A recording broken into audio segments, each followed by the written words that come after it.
Très heureux de vous retrouver dans la suite du programme du soir. Bonsoir, merci de nous rester fidèles. Bienvenue à ce 4e numéro de Regard Croisé de cette semaine. Encore 4 sujets à aborder avec nos invités. Comme d'habitude, nous parlerons d'abord du Sénégal. Pour aujourd'hui, la mission d'observation de l'UE veut rencontrer tous les candidats. Ce sera notre premier sujet du jour. Deuxième sujet, le Mali. Le pays reste membre de l'UMOA jusqu'à nouvel ordre. Notre troisième sujet concerne la Centrafrique et bientôt une base militaire russe dans le pays. Puis nous terminerons bien évidemment par le Togo pour parler des élections. Des partis d'opposition demandent le report. Et pour en parler ce soir, l'équipe du jeudi est au grand complet. Robert Kossignan-Akwete, vous êtes analyste politique et président de l'AJD Alliance Jeunesse Développement. Bonsoir Robert et bienvenue. Bonsoir docteur, bonsoir à tous les téléspectateurs de Niwa TV de par le monde.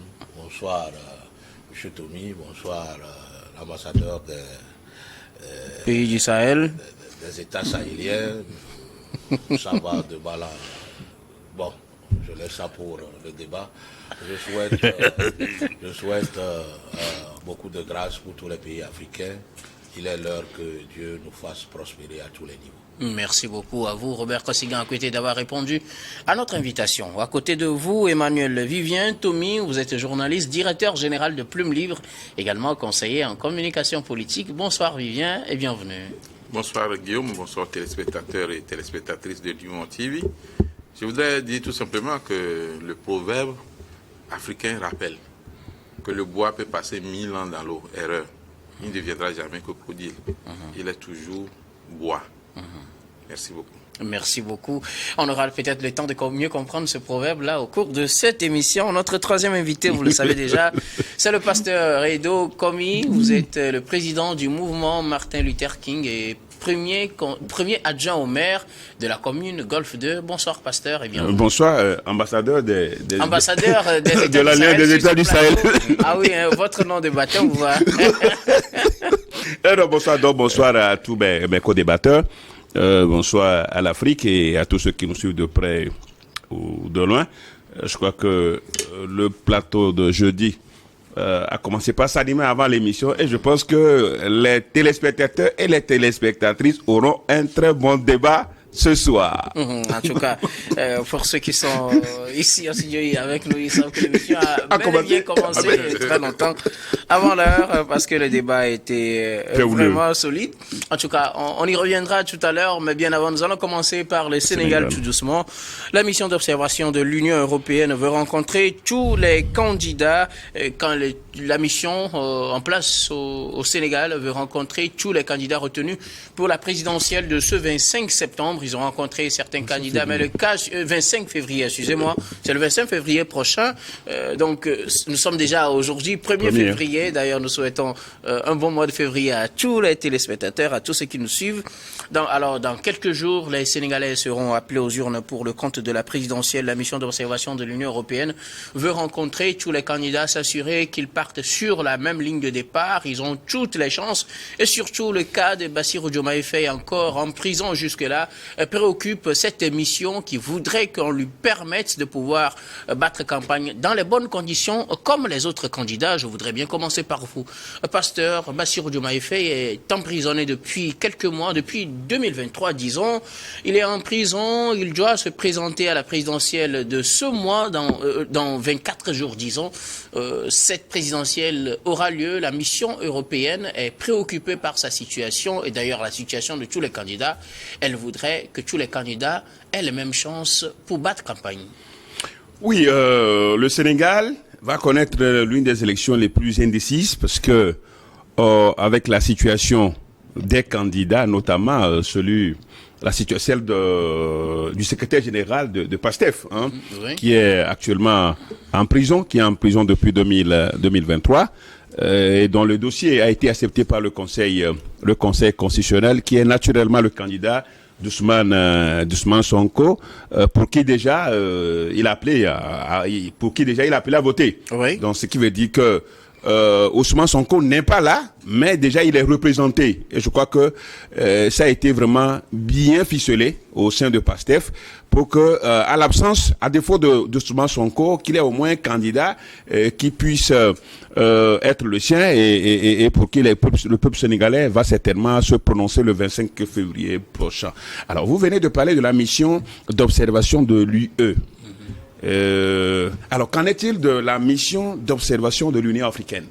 Puisque l'élection se passe en Afrique. L'Union africaine sera là. Non, je dis, n'est pas préoccupée pour le moment. Elle n'est pas préoccupée. Ce qui se passe au Sénégal, ce qui se passe de la situation de Bassirou Diomaye Faye. Donc, on ne voit pas l'Union africaine ni la CEDEAO s'occuper de ce cas. Parce que ce parti a été presque dissous, sur des combines dont personne ne pourra dire l'exactitude si c'est juridique ou pas. Et donc aujourd'hui, ce candidat-là est en prison et son dossier a été approuvé, donc il va faire la campagne. Comment ça va se passer? Et je pense que la CEDEAO, puisque le Sénégal fait partie de la CEDEAO, donc en principe, la CEDEAO doit être préoccupée. On l'a toujours dit sur ce plateau.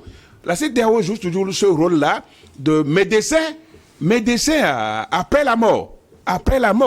Et donc, c'est ce qui fait que d'autres pays sont en train de la quitter et elle ne sait pas. Bon, donc, c'est-à-dire que l'Union africaine n'est pas préoccupée, la CEDEAO n'est pas préoccupée, mais ce sont les Occidentaux, les Occidentaux qui sont préoccupés par la situation. C'est tout à fait normal. Parce que chez eux, on n'a jamais vu ça, un candidat qui est en prison. Chez eux, naturellement, je ne pense pas qu'il y ait des choses comme ça. Et vous avez vu aussi les opposants arrêtés, même dans les pays de l'espace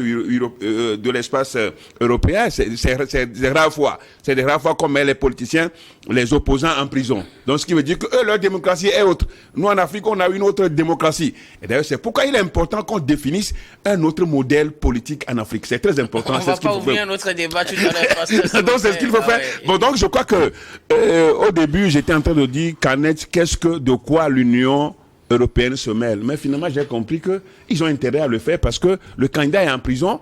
Est-ce qu'il aura les mêmes chances que les autres pour faire la campagne? Justement, c'est ça sa préoccupation. Ouais. Et je crois que cette préoccupation, elle est normale.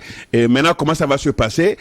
Personne ne saura le dire. Est-ce qu'ils ont reçu l'approbation du gouvernement sénégalais pour aller le voir en prison? Personne ne saura le dire aussi. Donc, c'est un cas vraiment qui préoccupe et c'est sur ce cas-là qu'on attend la CEDEAO parce que depuis un certain temps, on a vu que Macky Sall a commis beaucoup de dérives au Sénégal, emprisonne les opposants, réduit l'espace civique, la liberté d'expression et autres. Mais ça, c'est des civils qui sont au pouvoir, mais qui aussi se comportent plus que même ceux que vous appelez les militaires. Bon, donc voilà un peu la situation. J'espère quand même que le candidat d'Ousmane Sonko aura quand même les libertés de pouvoir faire la campagne. Et naturellement, moi, je ne suis pas sénégalais, je ne vote pas, mais j'appelle les Sénégalais à voter pour le candidat en prison. La campagne n'a pas encore commencé, s'il vous plaît, parce qu'on n'a pas encore commencé à faire campagne. Robert Kouassigan, à côté, ils sont 130 observateurs européens déployés par les 27 sur invitation de l'État sénégalais pour observer ces élections présidentielles à de forts enjeux au Sénégal pour lesquels l'un des candidats retenus, Bassirou Diomaye Faye, de l'ex-parti PASTEF, parti d'Ousmane Sonko, parti dissous, est toujours en prison. L'Union européenne ou bien les observateurs de la mission de l'Union européenne demandent à rencontrer tous les candidats, y compris Bassirou Diomaye Faye. Je regrette que ce soit les Européens qui demandent à rencontrer les candidats à cette élection et surtout plaider pour le cas Faye qui aujourd'hui n'est pas libre et en prison. C'est là où moi je pense que l'intelligence africaine, c'est vrai, critique les actions gouvernementales et tout, mais il va falloir que dans tous les pays, il y ait des gens de la société civile qui puissent jouer les mêmes rôles et qu'on puisse leur donner les coups de frange. Pour que voilà, parce qu'aujourd'hui, vous savez, en politique ou dans la vie, la roue tourne. Il va falloir que ceux qui sont au pouvoir puissent permettre alors à des gens qui sont spécialisés dans les droits humains et tout, de pouvoir les aider. Parce que ça, c'est une casserole à nous-mêmes. Ce problème devrait être réglé soit sur le plan africain ou sénégalais.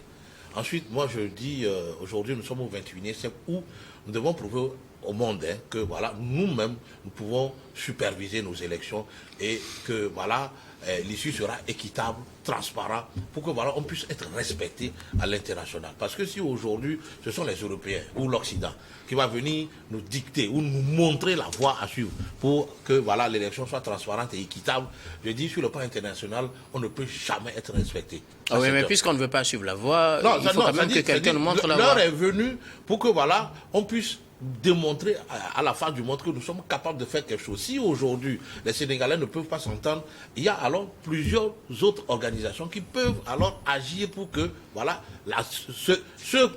la plaidoirie de l'Union européenne puisse être faite par des Africains. C'est très important. Aujourd'hui la CEDEAO, moi je pense que le problème de la CEDEAO est plus politique que social. Voilà par exemple un terrain où la CEDEAO devait faire alors c'est prouvé. Non, vous me donnez raison. Mais quelque part, moi, quand c'est bon, c'est bon. Voilà. Mais le problème de la CEDEAO, c'est plus les chefs d'État que voilà, les habitants de la zone CEDEAO. Parce que je dis, entre les chefs d'État, les points de vue ne sont pas les mêmes. Voilà, les points de vue ne sont pas les mêmes. Et ils n'arrivent pas à dégager le consensus. Sinon, si on était dans un espace où les chefs d'État se comprenaient et ont peut-être les mêmes dynamiques en tête, ça là devait être réglé entre chefs d'État et personne ne devait être au courant. C'est-à-dire que les autres chefs d'État peuvent faire cette plaidoirie entre PASTEF ou les dirigeants de PASTEF et voilà, Macky Sall qui surtout est partant. Ne se représente pas, même si son parti politique alors a mis quelqu'un dans la course. Donc moi j'ai dit, quelque part, nous avons failli. Et cette faute, c'est à la charge de la CEDEAO, de l'Union africaine et surtout du gouvernement en place parce qu'il n'aurait pas permis à ceux qui sont avisés, à ceux qui sont sachants en la matière de parler ou de jouer leur rôle. Voilà, c'est très regrettable. Et ensuite, moi j'aurais fini pour dire, ok, pour Macky Sall et son gouvernement, pour sortir par la grande porte, il va falloir que voilà, des deux mots, ils choisissent le moins. Le moins aujourd'hui, c'est libérer Faye pour qu'il puisse aller aux élections en toute liberté et que le maire gagne. Merci beaucoup. Nous espérons que le message est passé. Nous savons que nous sommes très suivis du côté du Sénégal. Nos salutations à tous les amis qui nous suivent depuis le Sénégal, toutes les villes du Sénégal. Alors, Emmanuel Vivien Tomi, la mission d'observation de l'Union européenne, a fait une conférence de presse ce mercredi où elle a présenté la mission et son rôle et a insisté sur le fait que tous les candidats aient les mêmes chances pour pouvoir battre campagne. Elle a demandé à rencontrer tous les candidats, surtout Bassirou Diomaye Faye, qu'on sait depuis quelques mois est en prison. Il faut saluer tout d'abord la présence des observateurs de l'Union européenne et la décision prise d'être aux côtés du peuple pour voir le déroulement du processus électoral.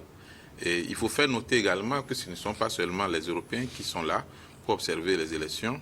Je sais de quoi je parle. L'Union africaine sera là pour l'observation, la CEDEAO sera là pour l'observation et d'autres organisations internationales, africaines, seront également de la partie. Mais ce que je regrette, c'est que ce soit l'Union européenne comme les autres observateurs, on arrive souvent à un niveau du processus électoral. Alors que l'observation, suivant ce qu'on nous a appris, devrait commencer depuis le temps du recensement, l'acceptation des candidatures jusqu'au jour du scrutin, et ça continue après la proclamation jusqu'à la prise de fonction par le nouveau président s'il s'agit d'une élection présidentielle. Mais qu'est-ce qu'on constate? Pour des raisons budgétaires, y compris même pour les Européens, on arrive à quelques jours du scrutin. Si vous suivez bien le programme, présentement il y a une trentaine d'observateurs qui sont attendus immédiatement. Il y aura encore une trentaine ou une quarantaine qui devra arriver juste avant quelques jours ou même la veille du scrutin et qui repartent souvent 2 ou 3 jours parce qu'il y aura une conférence de presse juste après la proclamation, juste après le scrutin, 2 jours après le scrutin, proclamation ou pas, proclamation de résultat provisoire ou pas, il y aura une conférence de presse et la grande partie des observateurs de l'Union européenne devra partir encore. Alors, aujourd'hui, ce qu'il faut comprendre, c'est qu'il faudrait encourager le mécanisme africain de surveillance et d'observation des élections, mais au-delà de ça, il faut voir tout ce qui se passe avant même les élections. Je voudrais dire que ce n'est pas parce qu'aujourd'hui l'Union européenne crie qu'il faut laisser tous les candidats faire la campagne qu'on va les applaudir, puisque l'Union européenne était au courant de tout ce qui se passait au Sénégal, y compris l'arrestation de Sonko, l'arrestation de Diomaye, et ainsi de suite. Donc il ne faudra pas faire le médecin après la mort. C'est bien beau de crier aujourd'hui. Je suis d'accord qu'on veuille rencontrer Diomaye Faye en prison et surtout qu'on demande que tous les candidats fassent la campagne librement. Mais quand vous suivez les informations données par la coalition qui accompagne Diomaye Faye, et le 30 janvier dernier, le doyen a refusé de lui donner une liberté provisoire. Et donc là, on va vers un bras de fer. Comment voulez-vous que la personne soit en prison et que d'autres personnes fassent campagne pour elle? Ça n'a pas de sens. Quand on dit qu'on veut la démocratie, s'il gagne les élections, il va gouverner à partir de la prison. Le bon sens, c'est la chose la mieux partagée au monde, disait René Descartes. Alors, soit on veut que la personne se présente à la magistrature suprême du pays, on libère la personne immédiatement. On peut appeler ça comme on veut, liberté provisoire, liberté sous caution, je ne sais pas, tout ce qu'on veut. Et on lui donne la possibilité, tout comme les autres, de faire la campagne. Parce que ce n'est pas le parti de Diomaye Faye qui a demandé... D'ailleurs, le parti est dissous. Oui, et justement, ce n'est pas son parti qui a accepté la candidature de Diomaye Faye. C'est le Conseil constitutionnel. Et le Conseil constitutionnel... C'est la haute constitution, c'est la haute.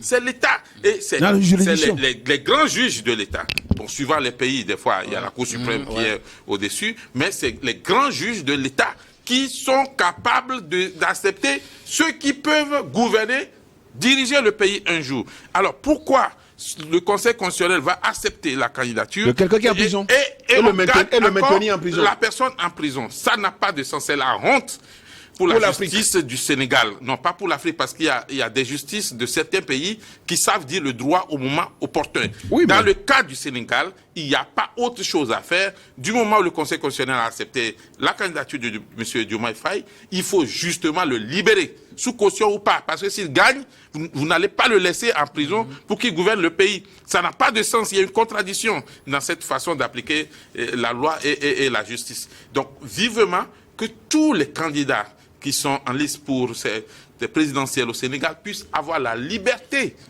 de faire la campagne, de jouir de leurs droits, de faire la campagne et de convaincre les Sénégalais pour que les Sénégalais, le peuple sénégalais qui est le souverain, le peuple souverain, puisse désigner celui qui va diriger finalement le Sénégal.